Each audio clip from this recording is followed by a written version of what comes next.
...2005 saw the world premiere of Fantastic Four, adapted from the comic book of the same name. Directed by Tim Story and released by 20th Century Fox, the summer blockbuster would see a box office return of over $300 million from a budget of $100 million.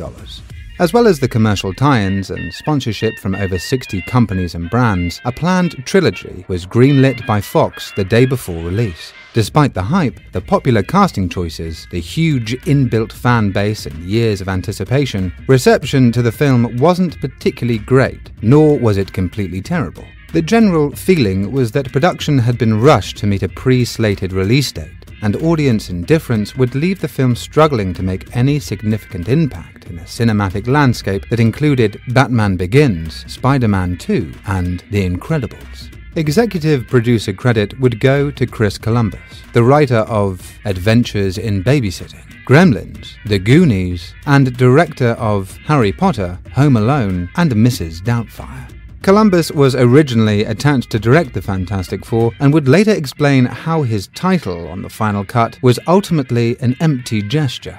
That experience was horrible. The Fantastic Four experience was terrible because we got fired from the movie.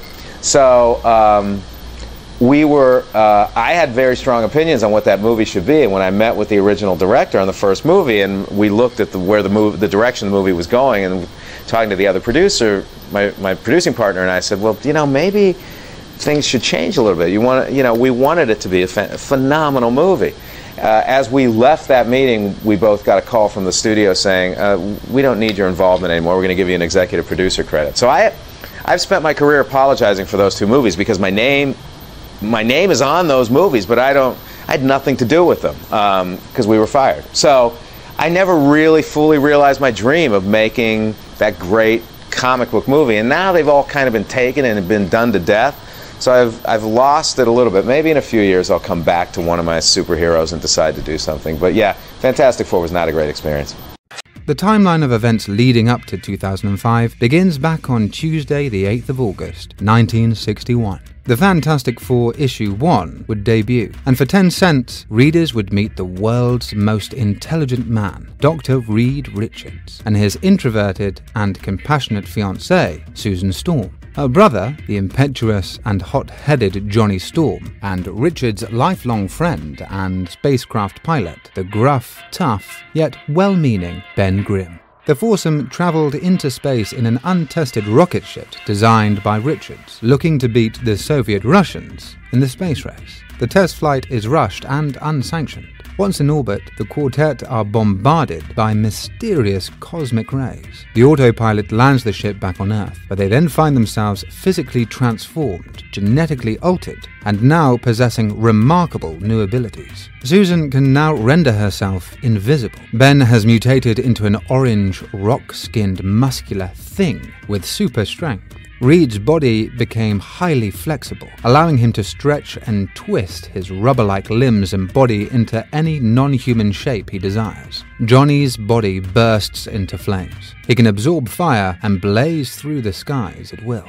Upon Richard's suggestion, they decide to combine their respective abilities into a super team known as the Fantastic Four. They give themselves the names Mr. Fantastic, Invisible Girl, Human Torch, and Thing. The supergroup's closeness made them more than a team. They were a family, prone to the occasional dispute, disagreement, and neuroses. Stan Lee and Jack Kirby are officially credited as the creators of the Fantastic Four. Stan Lee was editor-in-chief of Marvel Comics and its previous incarnations, where publisher Martin Goodman would instruct Lee to capitalize on the popular trends and genres of the day, taking aspects from horror, science fiction, westerns, romance, pulp crime, and mystery. And in turn, Lee would task the in-house artists to produce stories and art based on preconceived concepts. Kirby was asked to create a team of characters and was given relative creative freedom so long as his work met a deadline and the rights to said work remained with the company. The Fantastic Four took its cue from Kirby's previous work on the comic, Challengers of the Unknown, and Doc Savage's team-up, the Fabulous Five, with aspects of other characters used as a jumping-off point. For example, Jack Cole's Stretchable Plastic Man from 1941, H.G. Wells' The Invisible Man, and America's Miracle Girl, The Invisible Scarlett O'Neil. The Thing seemed to be a refined progression of Kirby's previous pencils on Orgo the Unconquerable, The Martian Who Stole a City, The Two-Headed Thing, and Mr. Morgan's Monster. Johnny Storm's Human Torch was known to have taken its cue from the original Human Torch, Jim Hammond, created by Carl Burgos and owned by the company.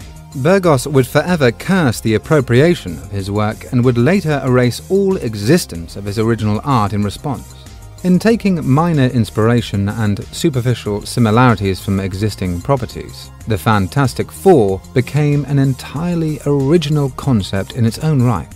The book was a major success, reviving an ailing industry. Circulation would quadruple in 1962. The operation would grow beyond initial expectations as the company became market leader for the first time. Marvel's first family would pave the way for Marvel Comics' vast library for titles, superheroes, and villains yet to come. Jack Kirby isn't known as the King for nothing, and it's his artwork that adorns the pages of issue 1 with ink by Joe Sinnott, elevating the work into vibrant Technicolor brilliance. There has since been decades of debate as to who exactly contributed what. An early insider's view of what is known about the collaborative process between Kirby and Lee and the other in-house artists was outlined in a letter written by then staff writer Dennis O'Neil, in reply to a Marvel fan in 1966. O'Neil would write, "Jack actually plots the story as he draws it, after an initial and usually brief plot conference with our leader. From the margin comments, Stan does the script. Most of our artists have enough of a story sense to be able to develop their tales from either a conference or a brief paragraph. We like to work this way." The letter would also include a photocopy of Jack Kirby's pencils and original margin notes for Fantastic Four issue 47. And when compared with the final inked, coloured and lettered page, it's clear to see Lee's contribution of dialogue. Following the success of the Fantastic Four in print, the team made their way into other media. A Fantastic Four cartoon that ran for 20 episodes on ABC from September 1967 and lasted a year. There was a short-lived radio show in 1975 that adapted the early Lee Kirby story and would feature a young up-and-comer by the name of Bill Murray as the Human Torch. Another animated series ran 13 episodes from September 1978 to December of the same year. This series would feature a robot called Kirby in place of the Human Torch. There was another detour from continuity in 1979, when The Thing was featured as half of the Saturday morning cartoon Fred and Barney Meet the Thing. The title character was the teenage Benji Grimm, a boy who possessed a pair of magic Thing rings, which could transform him into the Thing when he put them together. The next Fantastic Four animated series was broadcast from September 1994 to 1996 as part of the Marvel Action Hour umbrella. And in September 2006, we would see Fantastic Four: World's Greatest Heroes. Plans for a live-action feature film were never far from the mind. Stan Lee would often hold meetings at his Los Angeles home with potential screenwriters, producers and directors with a view to lifting Marvel adaptations beyond the television screen and into the cinema. In 1983, one such meeting took place between Lee and an ambitious producer named Bernd Eichinger. Eichinger was a fan of comics, in particular the Fantastic Four, and would later recall that meeting Lee was like meeting God. The idea of adapting Fantastic Four was discussed, but Lee informed him that unless he wanted to make the Fantastic Three, he'd need to return in a few more years, as the rights to a solo Human Torch movie were currently held elsewhere and had yet to expire. Eichinger agreed, and in 1986, his company, New Constantin Pictures, would sign a 5-year, $250,000 option that gave him full rights to characters and stories from the Fantastic Four and the Silver Surfer. The option was a rolling contract depending upon principal photography, commencing prior to December 31st, 1992. A clause stated that the studio would be sued for $5 million as a breach of contract if it didn't. 5 more years would pass, and despite interest from Warner Brothers and Columbia Pictures, Ikinga would go low budget. No stipulation dictated the film had to be large scale, and so the master of the B-movie, Roger Corman, was enlisted. Music video director Ollie Sassone was hired to direct, and cast and crew were assembled at breakneck speed. Upon completion, Constantine's films had honored the clause of the contract, and the director would begin post-production under the radar, using borrowed equipment, funds, and time. The cast would make special appearances and sign autographs, and were scheduled to make a high-profile appearance at the 1994 Rose Parade, the theme of which was fantastic adventure. However, as is now the stuff of Hollywood legend, the finished film would never see its premiere. I think we had 2 months before their contractual, whatever it was. Obligation was going to expire. Yeah, the obligation was, it was going to expire, and they would have lost the rights. So it was like, for whatever reason, I guess because I made a couple good movies for Roger, I got the call.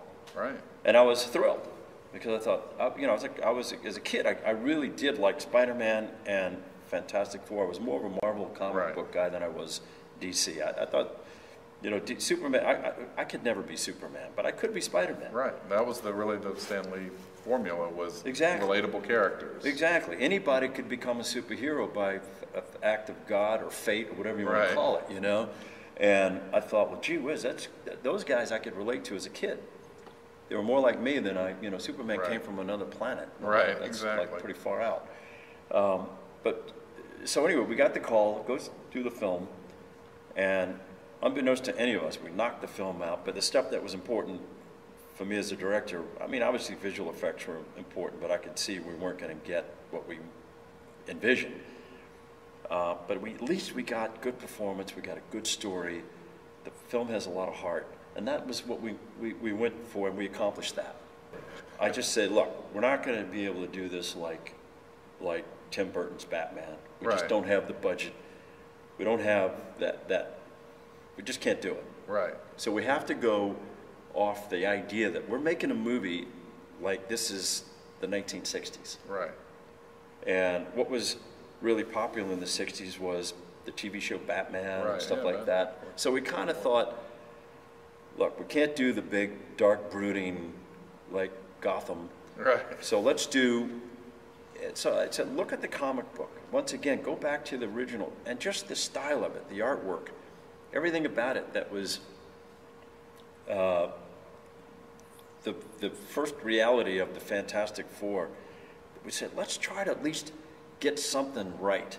Don't try to reinvent the wheel on a shoestring budget, because it's not going to work. You're not going to outspend them, but you can do your own little unique take on it. Yeah, but at least let's be true to the fans, true to the comic. And that's what we tried to do more than anything. At the last minute, it just like the bottom just fell out before the film was finished. We finished shooting it, and then it was like very odd. It was like we couldn't get Roger or anybody to help us finish the movie. And we thought, oh, this is strange. So you had the footage, but it hadn't been edited, and no effects. Well, we had been cutting it. Right. But there were still some elements missing. And then Marvel gets word that, hey, this Fantastic Four film is coming out. Well, the fan base is excited about it. Yeah. Here's the only thing I surmise from all that. Constantine got the deal with Roger. Right. Okay, we're gonna give Roger, just enough money to get the film shot, and we can fulfill our contractual obligation with Marvel.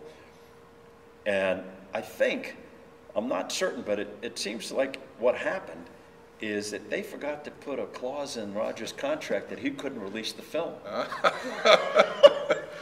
Okay. So, and I don't think Roger even thought about it until me and the post-production supervisor and the music guys and my editor, Glenn Garland.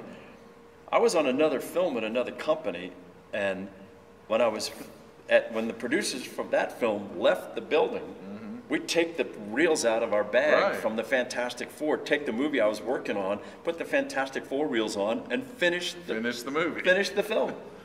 So Roger didn't. Nobody knew. All of a sudden, Roger has a finished movie in his hands. Right. And he said, oh, well, shoot, I'm going to release the movie. I'm going to go make some money, more money. And of course, Constantine Films and Marvel, they all hit the ceiling. Right. They thought, you can't release this movie. And Roger says, stop me. And he said, well, what do you need for us to stop you? He says, pay me. The trailer was in movie theaters. Right. The film was going to premiere at the Mall of the Americas. The mayor or somebody at the Mall of America, somebody said was going to declare Fantastic Four Day. Right. They had a release date, all this stuff. He was ready to release the film, and then all of a sudden, we heard the film was not going to get released. Guys at Constantine Film, Bernd Eichinger, he died actually. He had I went to the house. He called me to go to his house up in Beverly Hills, and just to explain to me what had happened. And I thought, gee, well, that's interesting. We're not going to get a movie. And I said, can we at least get a copy of it? And he says, no, Oli, I don't think I can do that at the moment. So really, were the negatives burned? I mean, obviously it's on the internet. Well, thank God somebody bootlegged it and put it out there. But anyway, they went to Roger, and Roger just said, okay, I won't release it, but I've already spent money for releasing it, and you got to pay me. Right. So I got a call from Roger one day. I remember very well where I was. I was in my car, driving on San Vicente Boulevard, crossing La Cienega or something, and I got the call from Roger, and he goes, and he's got an interesting way of talking. He says, Oli, hi, it's Roger. I said, yeah, Roger, how you doing? Well, I just want to say thank you so much for finishing the movie, The Fantastic Four. I said, yeah, well, why are you thanking me? He says, well, because I just got paid $1 million not to release the film. And I'm waiting for the next. I'm waiting for and I'm going to give you. Right. I'm going to give you guys, 2% or give you something. And it's dead silence. Dead silence. And I said, okay, Roger, that's it. Well, I just wanted to let you know the film's not going to get released. That was it. It's dead. You put your heart and soul into it. That's all it. These people did all this work, and that was the end of the call. That was the conversation. I still love Roger. Roger's a cool guy. He's not Roger, believe me. He's great. He was just a smart businessman. Right. And that was it. Whilst it remains in no doubt that Corman, the director, and the cast had no idea the project would be shelved, debate persists over whether or not Constantine Films and Eichinger had purposely set out to make the film without any intention of release. What is for certain, however, is that Avi Arad, the then Marvel executive and movie producer, would enter the story and convince Marvel to write the check that would buy out Corman's involvement, and Arad would later tell fans at Comic-Con in 2002 during a Spider-Man panel that it was he who personally destroyed the final print of the movie in order to ensure it would never be seen or distributed. Eichinger had fulfilled his contractual obligations and had now had time to negotiate studio cooperation to move forward with a big-budget take on the Fantastic Four, this time with 20th Century Fox on board, and Arad as an executive producer. It was now time to develop the property and begin the search for a new script and director. Chris Columbus, then developing a Planet of the Apes reimagining, would meet with Arad and land the job of directing and producing under the banner of his own production company, 1492 Pictures. Columbus would begin to meet with prospective writers, completely unaware of the decades of development hell that lay ahead.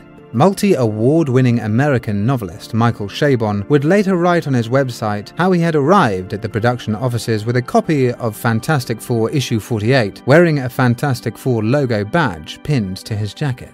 Chabon said, I took a pitch meeting with development people at Chris Columbus's 1492 Productions, trying to get hired to write Fantastic Four in the summer or fall of 1995. This pitch, therefore, predates my unsuccessful X-Men pitch by about a year. At that point, I had written only one screenplay at the time of my meeting with 1492. That project had as yet gone nowhere. In any case, there was nothing in it to indicate that I was in any way qualified to write a multi-million-dollar CGI epic. Chabon would ditch showing the origin story and instead cover those events by showing a tour in the Baxter building, whereby the events that made the Fantastic Four so fantastic are relayed via an on-screen presentation. an early 60s informational film that introduced us to the characters and tells us how they got their powers. Chabon's story would take place in a timeless, more innocent world, where, even in 1995, it is always November the 21st, 1963, the day before JFK was assassinated. Men still wear hats, kids are into hot rods and spaceships, women have bouffant hairdos, and New York City is the vibrant, shiny capital of the free world. Dr. Doom, using his vast intelligence and technology, has mapped and examined all of the ramifying streams of time and history over the last 20 years since he began his career of evil, and determined that the existence of one person set in motion the chain of events that have maintained the world as it is, or rather have prevented it from developing into the dark, evil, scary place that it could be, a place which, naturally, he would dominate with ease. Using his time machine, Doom determines to go back and remove this person, John Connor Terminator style, thus setting in motion an alternate chain of events which, his calculations have told him, would lead to the kind of world he requires. Naturally, the Fantastic Four have to stop Doom. They go back in time to try to get to Doom's target before he does. The writer's story notes, however, would not get the commission to evolve into a full draft. With Columbus still in the director's chair, Fox and Marvel would enlist screenwriter and comic fan Michael France. France had risen through the ranks after the 1991 sale of his first script, Cliffhanger, and he followed it up with the 17th James Bond film, GoldenEye. Marvel were responsive to France's Fantastic Four script, and the work would later lead to France getting hired to write for other Marvel properties. His scripts for The Hulk and The Punisher would remain unproduced, but are quite brilliant and superior to what each of those projects would later become. France would receive a writer credit on the Fantastic Four that was finally released in 2005. As several of his ideas and story elements, albeit diluted, would stay to the end, but his original draft, to be later modified with Columbus, was substantially different. The script begins on the verge of the space launch. Upon arriving at the International Space Station, Reed, Sue, Ben and Johnny meet astronaut Victor Obrecht, a driven, aloof Russian man in his 30s, who is handsome and brilliant and unspeakably arrogant about both qualities. Victor deliberately sabotages the mission, and the team are exposed to the nano-lasers matrix. The space station explodes, and Reed, Sue, Ben and Johnny escape on the shuttle, believing Victor to be dead. Upon crash landing in New York, the team are placed in quarantine. Once discharged, the four discover the changes that have taken place within each of them. They explore their new abilities as a terrorist group called the Enclave are planning to detonate a bomb during the New Year's Eve celebration in Times Square. Reed convinces the others to team up and stop the bombing. Together, they battle the terrorists, making their public debut as heroes. After stopping the bomb, the team are dubbed the Fantastic Four by the media and instantly become a national sensation. We then learn that Victor survives the disaster, and he has become Dr. Doom, the king of Latveria. Doom has his Doombots kill any Latvian who chooses to disobey their ruler. When American fighter jets fly over Latveria, he uses his nanotechnology to blast them out of the sky. Doom arrives at the United Nations headquarters in a blimp-type transport with a legion of Doombots in tow. He demands the world leaders surrender to his control or else face the consequences, destroying the United Nations building to prove his point. The Fantastic Four fly to Latveria to stop Doom's master plan for the sake of the world. A very epic showdown ensues, and the Fantastic Four must team up in the fight for their lives. The end. The script also features a post-credits announcement to fans, declaring, "Coming summer 2000, Fantastic Five, the new baby." Magazines and websites reported rumors that Dennis Quaid and Meg Ryan were being considered for the roles of Mr. Fantastic and the Invisible Woman, and that Alan Rickman and Jeffrey Rush were offered the role of Dr. Doom. Principal photography looked imminent, and we would see concept art from this period of production, illustrated by artist Tim Flattery. The designs were for studio presentation, a design tool to show how the film could be realized visually. Flattery would later produce the designs for the fantastic car that would be seen in the final produced film and the sequel, Rise of the Silver Surfer. However, due to the number of action set pieces and battles, and because the screenplay was budgeted at a potential $280 million by Columbus, Fox would say, "Thanks, but all the same, no thanks." The studio's hesitancy to invest and show faith in France's draft and Columbus's initial vision would lead the director to take a step back from directing and to instead now only work as a producer. The script would undergo a rewrite from screenwriter Philip Morton. Director Peter Segal, whose credits had included the sequel to The Naked Gun, Tommy Boy, and The Nutty Professor 2, became attached to the project for a brief spell. The director, renowned for his handling of comedy, recalled Stan Lee approaching him for a Fantastic Four movie because these characters are flawed, and within those flaws, there is humor. Segal would later say, "I was concerned about Fantastic Four being still relevant. Obviously it is, but because X-Men was so much younger that I thought, will kids know? Will kids care?" Segal would eventually leave the production, citing creative differences with the studio. He was swiftly replaced by Sam Weisman, who directed Disney's surprise summer hit, George of the Jungle. Fox and Columbus would then bring Sam Hamm onto the project. Hamm was the writer also developing the Planet of the Apes reboot with Columbus, and he was hired to rework the story in a page 1 rewrite. The orders were to scale down and simplify the action in order to significantly reduce the costings.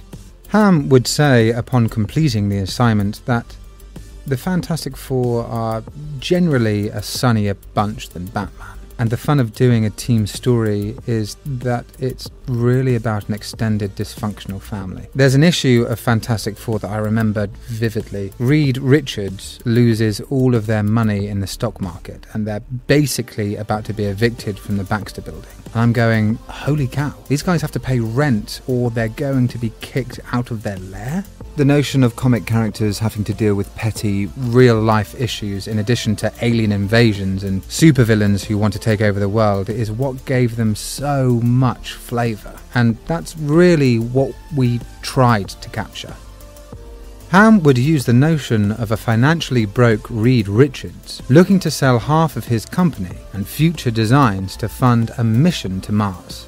Upon arriving in outer space, the team continue to head towards Mars, and we meet Victor Van Damme and learn of his work on experimental nanotechnology. Van Damme is known behind his back by the nickname Von Doom. Doom is overcome with zealous megalomania, and the team are lured into a booby trap as the craft begins to explode. Reed, Ben, Sue, and Johnny are left hopelessly floating aimlessly in the void of space as Doom watches on. The nano-agent technology descends upon the adrift foursome and sets to work on genetically altering them.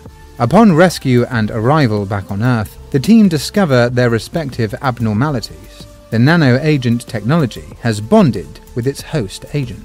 The team gain conscious control of their new abilities, as Reed deduces that the nano-agents have rewired their nervous system in accordance with their personalities and existing character traits. The world is then made aware of an obscure Latvian terrorist organization called the Latvian Revolutionary Front. The group makes public their aim of crippling, paralyzing, and sabotaging the decadent capitalist enterprise at the heart of the New York's financial district. Victor Van Damme, now also known as Dr. Doom, displays a shiny new metallic skin, and his eyes now view the world with hatred.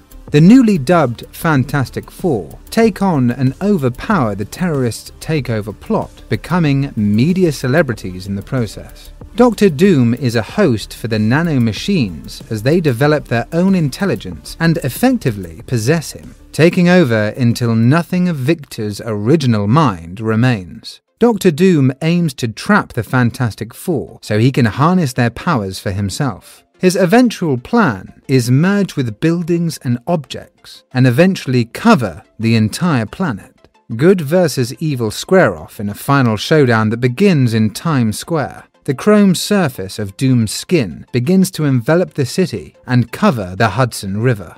The Statue of Liberty is covered in chrome as Doom advances across New York. The Fantastic Four are finally victorious after learning how to work as a team. Combining their strengths, Doom is defeated and destroyed.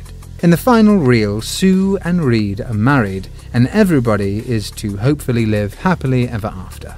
The end. Sam Hamm would rework his screenplay in second and third drafts across 1998, under the direction of Studio Note, scaling down the action, lightening the tone, and going heavy on the jokes and absurdity. The following year, Weissman would exit the project for reasons unknown, and Raja Gosnell signed on as director. The film was announced in August 2000 as being aimed for a July 4th, 2001 release date.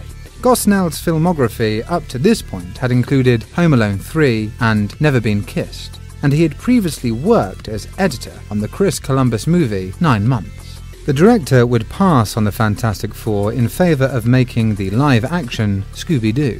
Many years later, doing press for The Smurfs 2, Gosnell was asked how close he was to actually doing the film. He replied, "There were a couple of attempts to get the movie up and going. Tom Rothman ran the studio at the time and really wanted to get Fantastic Four going. He was a big fan. Chris Columbus's company 1492 were producing and they were big fans. Sam Hamm was the writer, he's a big fan, and they brought me on and I was a fan of the project, but I don't think I was quite on the level with them. I was super exhausted and decided not to do it." We would see storyboards and crude FX tests from artist Pete Von Scholle. The artist would say, "It was more than just another job because I love Jack Kirby's work so much and got a kick out of drawing his characters. I had another go at them when Fox was going to do a Fantastic Four movie directed by Raja Gosnell, but the director had no sympathy for the material. It was not his background and he didn't really get it. At least I didn't think so. It's probably a good thing that version went belly up and never went forward." This was from the later version, Unmade. Doc Doom was going to look all wrong. Here also is a transformation of artist Trevor Goring into The Thing, something I did just for the hell of it. Same movie, or non-movie as it happened, or didn't happen. Chris Columbus would later elaborate on the matter, saying, "Let me tell you something about Fantastic Four. We were fired off Fantastic Four. We had a meeting with the director and the producer. I'm a pretty gentle guy. I don't go in as an 800-pound elephant and say, 'You've got to do this and this and this.' I may have asked a question about whether we were going to do a Ben Grimm CGI. I said, 'You really never get the size of Ben Grimm if he's not CGI or something.' We left. About an hour later, we got a call from the studio and they said, 'We don't think you guys should be creatively involved anymore. We'd like to take you off the movie.' I said, 'You don't want us to produce?' And they said, 'No, we've got a producer. You guys will just be executive producers.' That was the end of that. That was the end of Fantastic Four for us. It was shocking. All previous work was shelved indefinitely until Fox could see how X-Men would fare at the box office. X-Men would indeed become a global success and the beginning of a potential franchise, and so Fantastic Four was back in favour with the studio. The project was currently without a writer or director or script that yet was to be greenlit for final approval, but things began to look up once studio head Tom Rothman hired director Peyton Reed. Reed would later, in an interview with Collider, talk about his time developing Fantastic Four. I actually developed Fantastic Four when it was at Fox, and this would have been about, I don't remember, 2002 or 2003. I was doing a movie at Fox at the time, and they were going to do Fantastic Four, and I went in and pitched to Tom Rothman. He loves superhero movies. Yes, yes. And so I developed it for about a year, and we went through some different permutations and some different writers. But yes, one of the big ideas was a set in the '60s thing that, at the time, was structurally going to be basically like A Hard Day's Night, where we were not going to even deal with the origin story. It was just going to be like, you're in downtown Manhattan and they're there, and it's yeah, it was a pretty exciting idea. At the time, again, this is 2002 or 3, early on, way pre-MCU, I felt like Fox was not going to make, like Fantastic Four, for those of you who aren't avid Marvel Comics readers, they are the royal family of the Marvel Comics universe, right? The first family of Marvel. And it felt like they were they wanted to make a B movie out of it. They were not, I don't know, so we parted ways. The end. Thank you. With Fox being acquired by Disney, and I believe the deal's going to most likely close this month, I think. But I'm not a lawyer, so maybe it's soon. You involved in that deal? You kind of running things behind the... No. But I'm curious. It's most likely going to close. And so have you gone into Kevin's office and said, look, I had this idea for Fantastic Four. I'm not allowed in Kevin's office. There's a giant force field around now. But have you gone in and have you actually said, hey, look, if this deal closes, I have always wanted to work with FF, or I have this idea for X-Men, or I mean, there's so many superheroes or comic characters that are about to come back in the fold. Well, I'll say that when I was working on Fantastic Four all those years ago, Kevin was at Marvel at the time. He was a junior executive under Avi Arad. So Kevin knows of my love and passion for Fantastic Four. I think there's been a real reluctance to discuss any of that at Marvel for two reasons, really. Because they have Captain Marvel coming out, they have Endgame coming out. There's a lot of big stuff going on right now. I also think until that merger is actually final, as you say, and I honestly don't know when. I'm hoping it's soon, but I have no idea. There's a real reluctance to talk about it because it's not real yet. And I think there might even be a legal reluctance to talk about it because it's not real yet. But I will definitely say I am a huge Fantastic Four fan. And the idea of Fantastic Four potentially coming back into the MCU is thrilling to me, in the way that bringing Spider-Man into the MCU was thrilling to me. Do you think that certain characters, let's say a Fantastic Four, there's such amazing television being produced now. Disney has the streaming app. There's so many new avenues. Do you think there's certain characters that might be better suited for like a 6 or 10 episode series rather than a 2 to 2 hour and a half movie? I think possibly. I mean, I'm sure that there are plans to do. There's the announced plans for Disney Plus with Marvel, but I think that there is a big feature version of anybody you decide there's a feature version of. I mean, I know there was a Daredevil TV series and there was an old Daredevil movie, but I'm just using Daredevil as an example. Don't read into it. But I think there's a great Daredevil movie still to be made. I just do. So I think that it really is sort of like it really depends on if someone comes in and has an amazing take on something like Daredevil as a feature, that could happen. I think there are things that are always being discussed. But there's certainly some Marvel things that I think I'd like to see a longer form storytelling, like an 8-hour, 10-hour thing. I think that's interesting, yeah. During Reed's time at Fox, writer Doug Petrie was tasked with writing a brand new script. In an interview with MTV, Petrie would say, "The big debate between everybody was giant monster or no giant monster. In regards to the film's proposed opening scene, I wanted the poster for the first movie to be the cover for the first issue, where basically you do a live action version of a giant monster ripping through Fifth Avenue and Fantastic Four kicking its ass. For budget reasons, I went to something else, but it's still a giant opening scene. It's a hard day's night. It's everybody going to watch the Beatles. They're the biggest celebrities in New York. To the world outside, they are the world's coolest superheroes. But when they get home, they just fight with each other about everything. They order pizza and argue about who gets the better costumes and stuff like that. It's a family comedy when they get behind closed doors." Petrie revealed that his dream cast would include Charlize Theron as Susan, John C. Reilly as the voice of The Thing, Paul Walker as the Human Torch, and the relatively unknown Alexis Denisof as Reed Richards. Petrie's script opens with the robbery of a Brinks truck in New York City. The Fantastic Four take down the robbers much to the delight of watching spectators and paparazzi. Each member is given their moment to shine. Reed taking out the criminals, the Thing displaying brute strength, Johnny stopping a missile, Sue saving the crowd from hot liquid metal. We learn of the team's origin via flashback. 18 months earlier, Reed, Ben, Sue and Johnny blast off on the space shuttle Diana with physicist Victor Von Doom, who is described as the Playboy Prince of Latveria. The purpose of the mission is to harness the particle wave, a cluster of cosmic rays which they hope will replace fossil, nuclear and solar-fueled energies. Upon encountering the rays, Reed and Victor fight over how to proceed with the mission. Reed wants Ben to turn the ship around, but Victor insists flying through the storm with a minimum amount of exposure. As they fight in zero gravity, Reed throws Victor into the escape pod, which is jettisoned from the spacecraft seconds before it gets hit by the particle wave. The 4 astronauts are bathed in the radiation described as the perfect storm in space, before landing back on Earth.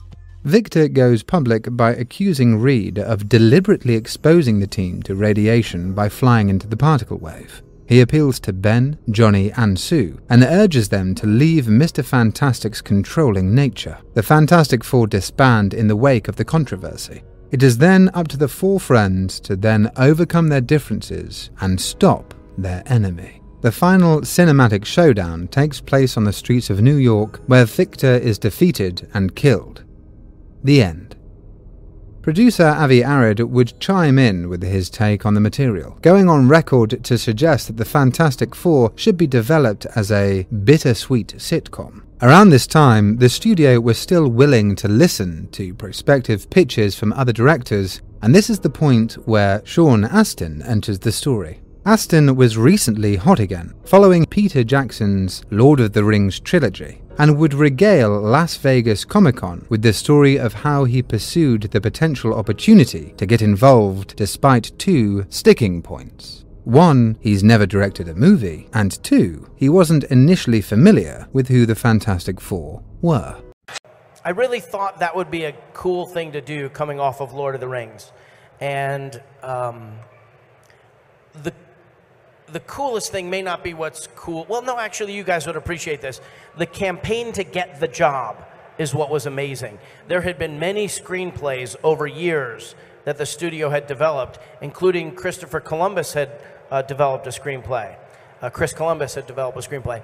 So I went and tracked down, and it's not as easy as it sounds, where those screenplays were so I could read them, so I could see what the evolution of the story that, you know, the studio was buying.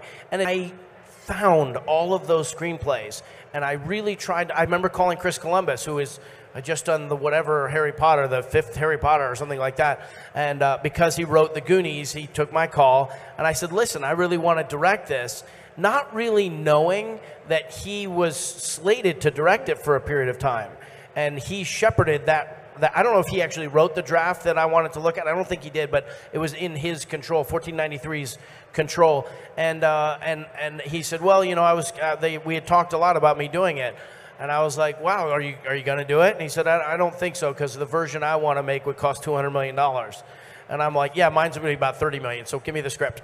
But he was kind enough to let me. I drove over to the studio. I got his script. I read it. I'd gotten a call back from Kevin Feige. You know who that is? He's the head of Marvel. So he wasn't the head of it then. He was head of physical production then. And he called me because I was just starring in Lord of the Rings. So like there was a moment where you could just call people. And I said, listen, is there any way in the world I would be, you know, that you'd consider me to direct Fantastic Four? And he was like, well, I don't know, and blah, blah, blah. I said, so are you saying there's 0 chance? 0, no chance. 100% not going to do it. He says, well, I'm not going to say 0%. I'm like, oh. So jumped in a cab, went to Midtown Comics. I called Midtown Comics, and I'm like, I didn't know anything about it. I wouldn't have known anything from Fantastic Four if if the characters would have walked in front of me, I would have had no idea who they were. But I'm like, I just knew that it was America. I've been in New Zealand for 2 years, and this was America. It was an American concept, American heroes, and the relationship between them. And so I said to the guy at Midtown Comics, listen, I'm coming in. I want to buy every single thing in your comic book store that has anything to do with Fantastic Four. And he's like, really? And I started thinking, like, there's going to be some first edition, something that's $1 million. I'm going to be like, oh, I don't have $1 million. But I went in there, and I've got all this stuff, and I'm pouring through it. And I remember I was trying to meet with Christina Aguilera. I thought she'd be great as Sue Storm. So I go in to meet Tom Rothman, and he looks at me, and he's like, what are you doing here? I said, I want to direct this movie. He goes, all right, well, this meeting is premature.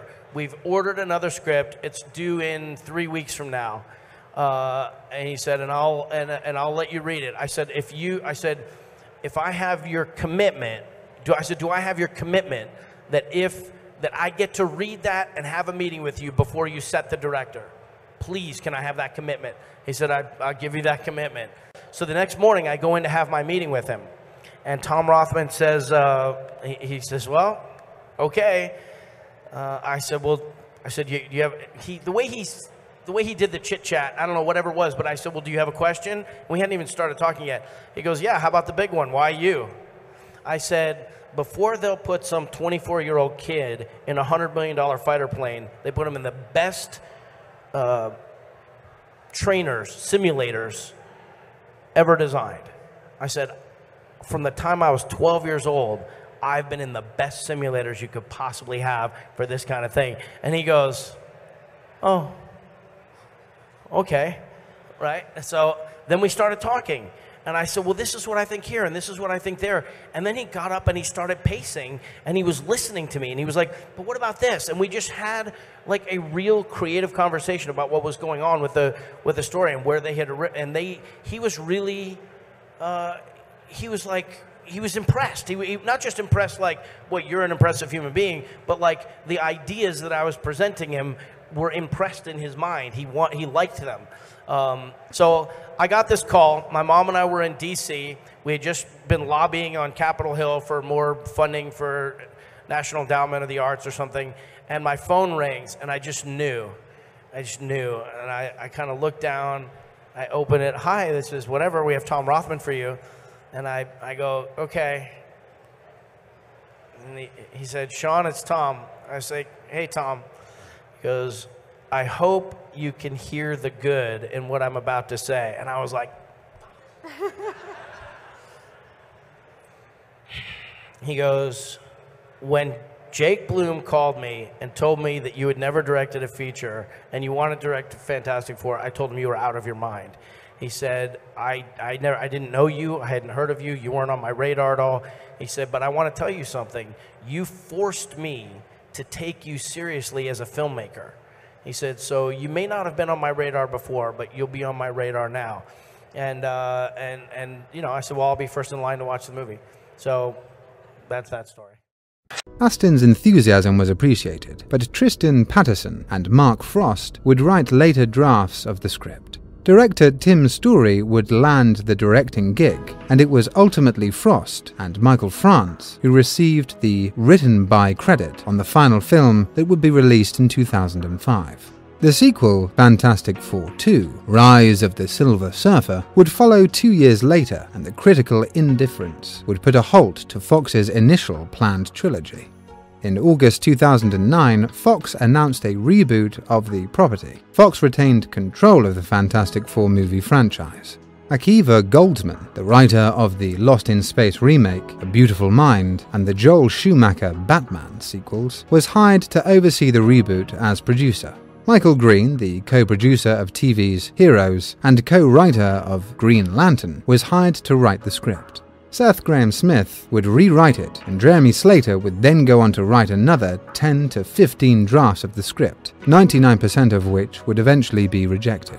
Slater's screenplay would open with Reed and Ben as children, followed by Reed's recruitment by the Baxter Foundation, which in its original conception was envisioned as a sort of Hogwarts for nerds, a school filled with young geniuses, zipping around on prototype hoverboards and experimenting with anti-gravity, teleportation, and artificial life forms. There, Reed was supposed to strike up a friendship with a damaged young Latvian scientist named Victor, who slowly seduced Reed into bending the rules, damaging his friendship with Ben. According to Slater, the difference is tone and structure. He preferred stuff with lots of humor, lots of heart, lots of spectacle.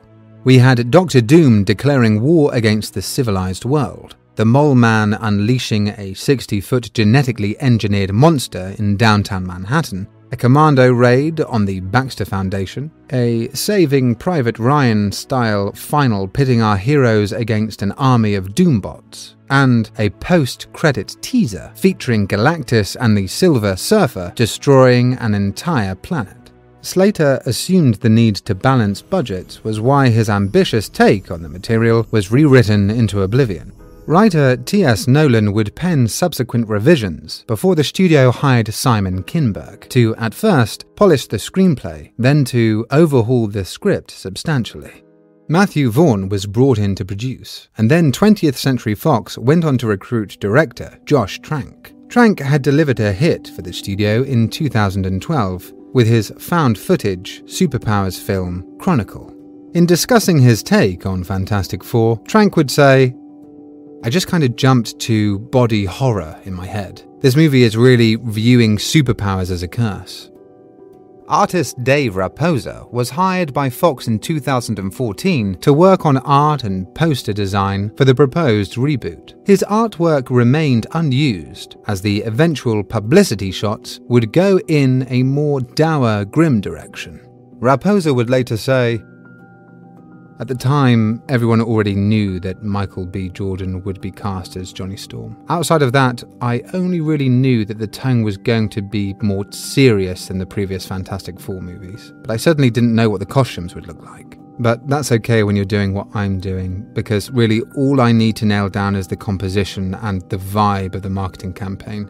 Everything else can be plugged in afterwards." We learned as the job went on that they would most likely be in regular street clothes for most of the movie, but I also wanted to have fun, so I just designed whatever I thought they would look like. I really wanted to nail down an energy I really hadn't seen from the Fantastic Four so far. I don't have a lot of love for making everything dark and gloomy with the super serious vibe, so I wanted to counter the aggressive mood with some lighter colours. I totally understand that my direction did not line up with the movie, and am right there with them that they should not have been used. My posters were more focused on the comic book's idea of the heroes, whilst the movie went in a different direction entirely.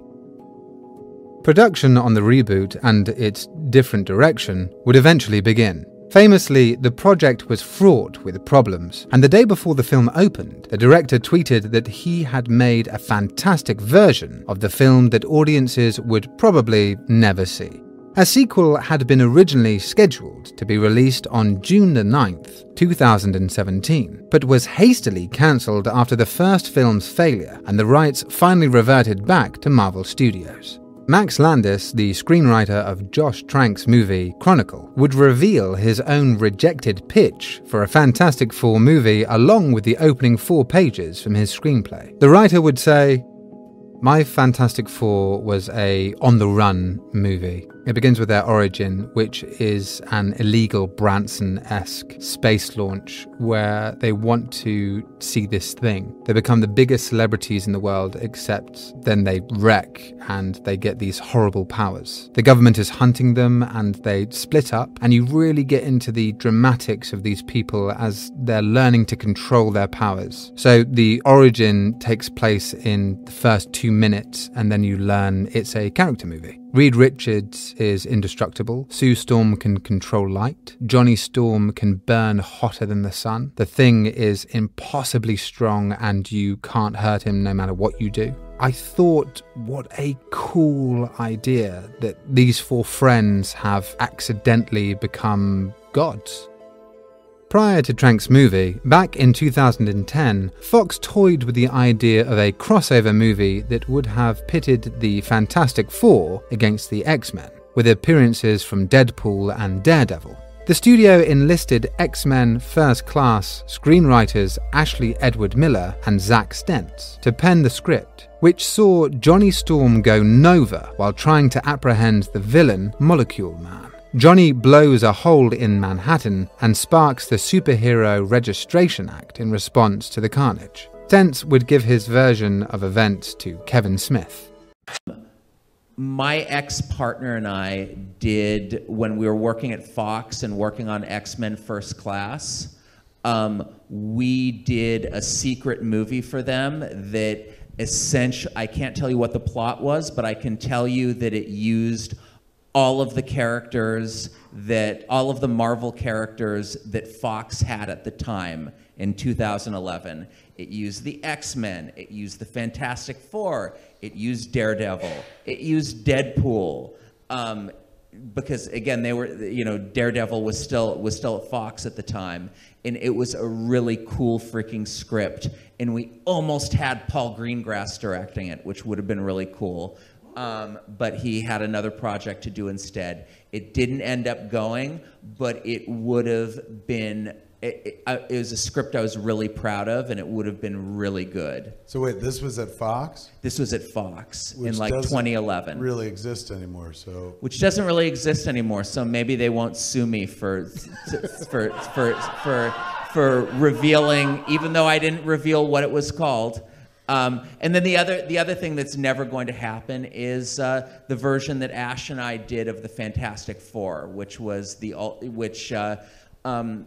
it's funny, Josh Trank, who ended up doing the Fantastic Four that we saw in the theaters, we were supposed to be writing the script for him, but no one told him that we were doing it. And so when he officially signed on, he was like, why are you imposing these other writers on me? I want to use my own writer. I want to do my own script. And he did his version instead. And it was one of the things, it was one of those hammer blows to our career at the time, even though we had gotten paid, because I was so freaking proud of that script. It was like how they were young, and it was how the Fantastic Four were almost the Fantastic Five, except for a young man named Victor Von Doom, who was just too damaged and fucked up to be part of them. And it was, again, script I was very proud of. Josh Trank didn't want to do it. In one of the moments that I regret most in my career, I expressed a little bit of Schadenfreude at how that version of the Fantastic Four ended up crashing and burning. And you know what? I don't feel good about that. You shouldn't, even though it freaking hurt like a motherfucker that he didn't use our script. I don't blame him. Like, if you were a director and someone said, like, use a script, like, wouldn't you, like, automatically, like kind of put your hackles up? I wish that somebody had said on Yoga Hosers, here, use this script. You make a good point. That. No, I mean, honestly, in that situation, if I'm picked by the studio, I would have at least read your script and been like, oh, shit, this is dope. Maybe we can add to it or something like that. A lot of the work had already been done. I didn't have a vision that was like, Victor Von Doom is a hacker. Yeah. I paid to see that movie, so I long story short, I regretted expressing Schadenfreude at. Did you say it out loud or something? Like not on like on my Facebook page, which I'd forgotten was being read by all of the Fox executives who did that movie. That was really good for my career. It never came to fruition. First Class ended up being a hit, and Fox decided to make 2014's Days of Future Past instead. The Fox Civil War movie was not the only crossover the studio considered.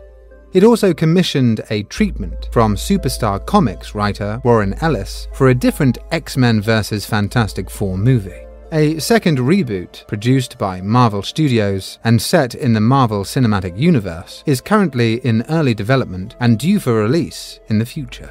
In 2019, at San Diego Comic-Con, Marvel president Kevin Feige would say, I'm extremely excited about those characters and about bringing Marvel's first family up to the level that they deserve. And as things presently stand, nobody knows whether the MCU's Fantastic Four will debut in their own standalone movie, or whether they'll be introduced in Spider-Man 3, Ant-Man 3, Avengers 5, or in any other one of 1,000 potential Marvel projects. We don't know anything, except that the plans are very exciting and that the days of development hell are over now that Stan Lee and Jack Kirby's Fantastic Four are finally where they rightfully belong. Thanks for listening.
Move.